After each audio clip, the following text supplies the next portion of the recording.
Bismillahirrahmanirrahim. Assalamualaikum warahmatullahi wabarakatuh. Alhamdulillahil qaimi fi muhkami kitabih wa ma anzalna 'alaikal kitaba illa litubayyana alladzi ikhtalafu fihi wa hudan wa rahmatan liqaumin yu'minun. Asyhadu an la ilaha illallah wahdahu la syarika lah wa asyhadu anna Muhammadan abduhu wa rasuluh. Allahumma salli wa sallim wa barik ala sayyidina Muhammadin wa ala alihi wa ashabihi ajma'in. Fa ya ibadallah usikum wa nafsi bi taqwallahi faqad fazal muttaqun.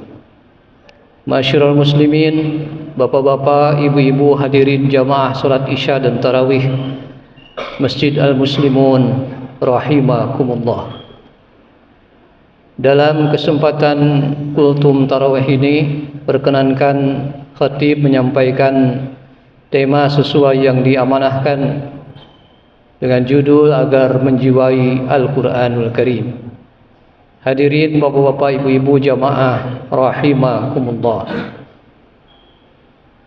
Al-Quranul Karim terdiri dari 30 juz 114 surat 6236 ayat, berlaku abadi sepanjang masa.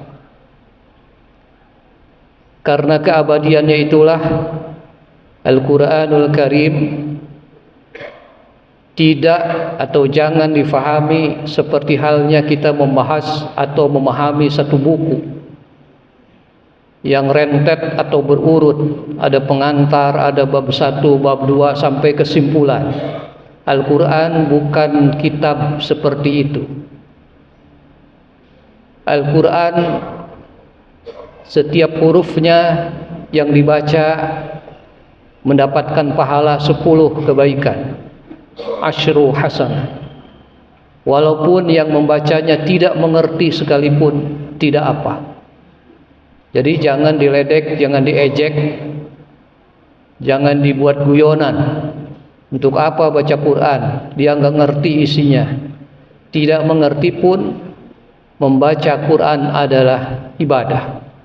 Dan kita tidak merendahkan atau menghinakan orang yang sedang beribadah kepada Allah melalui tilawatil Quran. Tentu kalau kita ingin menjiwai Al-Quran, setelah langkah pertama adalah membuka Al-Quran untuk kita baca, maka langkah keduanya adalah berinteraksi dengan Al-Quran secara terus-menerus dan istiqomah. Lebih-lebih kalau itu dilakukan pada bulan suci Ramadan sebagai bulan diturunkannya Al-Quran. Untuk memahami kandungan Al-Quran, maka kita harus memahami metode atau manhaj bagaimana Rasulullah SAW memahami Al-Quran. Karena kalau tidak memahami Al-Quran sesuai tuntunan, tidak memahami Al-Quran sesuai koridor, maka orang akan jatuh kepada dua, takalluf dan ta'assuf. Takalluf itu cocokologi, memaksakan satu makna, satu ayat disesuaikan dengan kehendaknya, walaupun itu tidak pas, bahkan cenderung menyimpang. Ta'assuf itu sembrono, sembarangan, jorok, sehingga membuat pemahaman Qur'annya menjadi jauh dari kebenaran. Nah, ulama-ulama Quran, baik ulama qiraat maupun ulama tafsir, kemudian memagari, menjaga jangan sampai memahami Quran itu menghasilkan takalluf atau ta'assuf. Maka lahirlah berbagai macam ilmu ulumul Quran untuk menjaga jangan sampai makna Quran, baik terjemah maupun tafsirnya, dibawa terlalu jauh yang akibatnya menyimpang, sesat dan tidak benar. Kita ambil contoh misalkan Seringkali dalam Quran surat Al-Baqarah kita menemukan al-fitnatu asyaddu minal qatli. Diartikan fitnah lebih kejam dari pembunuhan. Ini orang Indonesia kebetulan fitnahnya dari bahasa Arab diambil, diserap. Kemudian dibacalah terjemah Qur'annya. Kemudian dia memahami sesuai terjemahan, oh benar ternyata fitnah itu lebih kejam daripada pembunuhan, sudah ada di dalam Al-Quran. Padahal tidak begitu ceritanya. Padahal maknanya tidak begitu. Karena kalau fitnah lebih kejam dari pembunuhan, itu peribahasa bahasa Indonesia. Di Quran ada hampir seperti itu, al-fitnatu asyaddu minal qatli, tapi maknanya tidak seperti peribahasa bahasa Indonesia yang mengartikan fitnah lebih kejam dari pembunuhan. Saya pernah dengar seorang ustadz menyitir itu, bahwa katanya fitnah lebih kejam dari pembunuhan, ayatnya adalah al-fitnatu asyaddu minal qatli. Padahal fitnah di situ adalah bahasa Al-Quran. Bahasa Al-Quran bahasa Arab. Fitnahnya berbeda dengan makna bahasa Indonesia. Kalau bahasa Indonesia, fitnah itu tuduhan keji terhadap sesuatu yang dinisbahkan pada orang. Orang tersebut tidak melakukan. Tapi fitnah di dalam bahasa Al-Quran tidak ada yang artinya seperti itu. Maka al-fitnatu asyaddu minal qatli, kembali kepada kamus-kamus bahasa Arab, bahwa al-fitnatu asyaddu minal qatli diartikan teror, huru-hara, kekejaman yang terus-menerus dilakukan, itu jauh lebih berbahaya daripada sekali pembunuhan. Sekali pembunuhan bahaya, tapi teror menakut-nakuti orang. Perang yang terus-menerus itu jauh lebih berbahaya daripada sekali pembunuhan. Hadirin jamaah rahimakumullah. Karena itulah ketika kita membaca Al-Quranul Karim, sebaiknya ditingkatkan dengan terjemahnya. Terjemahnya pun tidak cukup sekali. Karena itu terjemah harus didampingi dengan tafsirnya. Kementerian Agama sudah beberapa kali merevisi. Ada terjemah tahun 71. Mungkin keadaan dulu cocok. Terakhir 2019 membuat revisi terjemahan. Karena mungkin perkembangan bahasa, perkembangan sosial yang berubah cepat. Sehingga terjemah pun menyesuaikan dengan keadaan. Tapi Qur'annya secara teks tidak ada yang berubah.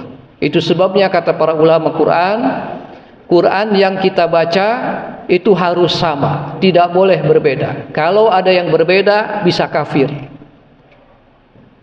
Semua cetakan Quran sama isinya, tidak ada yang kurang satu huruf, sekalipun wawu tertinggal tidak ada. Tidak ada yang disisipkan, tidak ada. Maka seluruh Quran itu semuanya cetakan apapun dimanapun sama. Itulah mukjizat Al-Quran, dijaga oleh Allah Subhanahu wa ta'ala. Inna nahnu nazzalna dzikra wa inna lahu lahafizun. Tapi memahami Al-Quran bisa dan diperbolehkan berbeda-beda. Jadi teksnya yang dibaca sama, tapi cara pendekatannya berbeda. Bisa jadi yang dihidangkan berbeda hukumnya, yang dihidangkan bisa jadi berbeda hasilnya. Dan itu diperbolehkan. Jadi yang tidak boleh beda itu teksnya. Teksnya harus sama.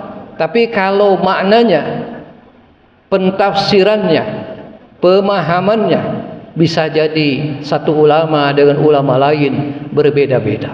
Dan itu diperbolehkan menurut ulumul Quran, ilmu-ilmu tentang Al-Quranul Karim. Hadirin jamaah rahimakumullah. Yang kedua, setelah kita membaca, kemudian menterjemahkan, kemudian mentafsirkannya, maka yang tidak boleh diabaikan untuk Al-Quran ini harus selalu didampingi dengan hadis atau sunnah. Karena kalau retorikanya hanya kembali kepada Al-Quran saja, hanya manis di mulut tapi sesungguhnya berbahaya. Kan itu keliru sebenarnya kalau yang mengatakan kembali kepada Quran saja. Cukup tidak.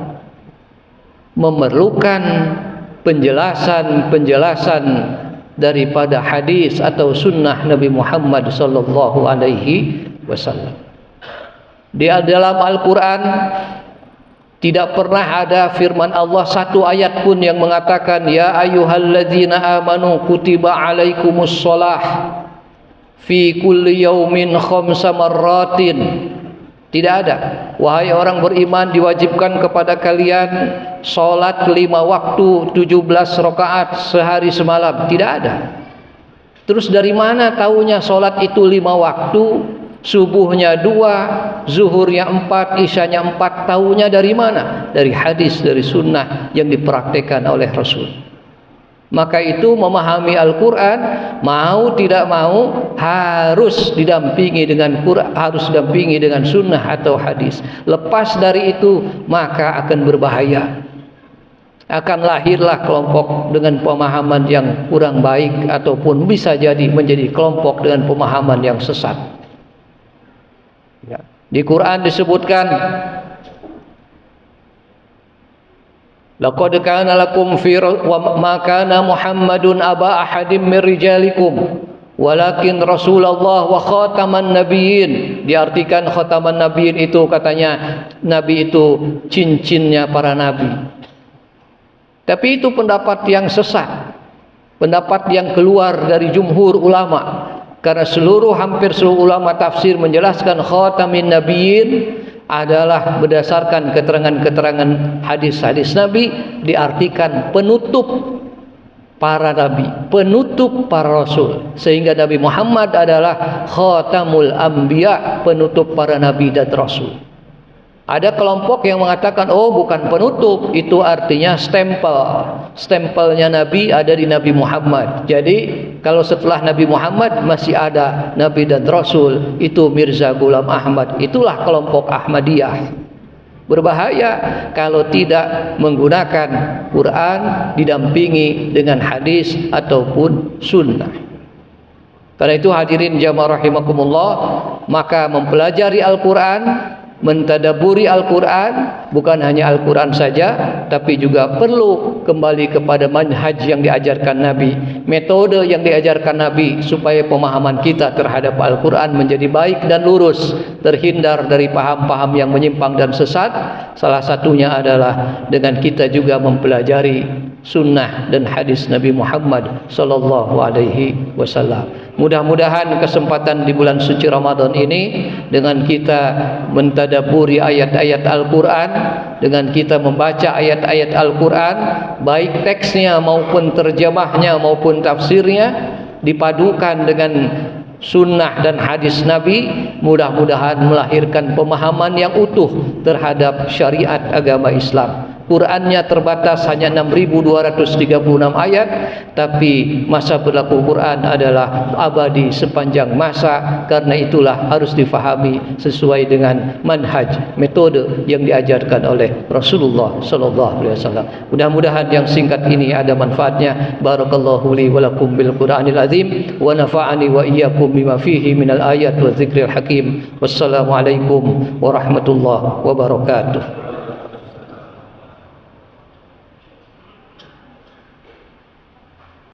Al Muslimun TV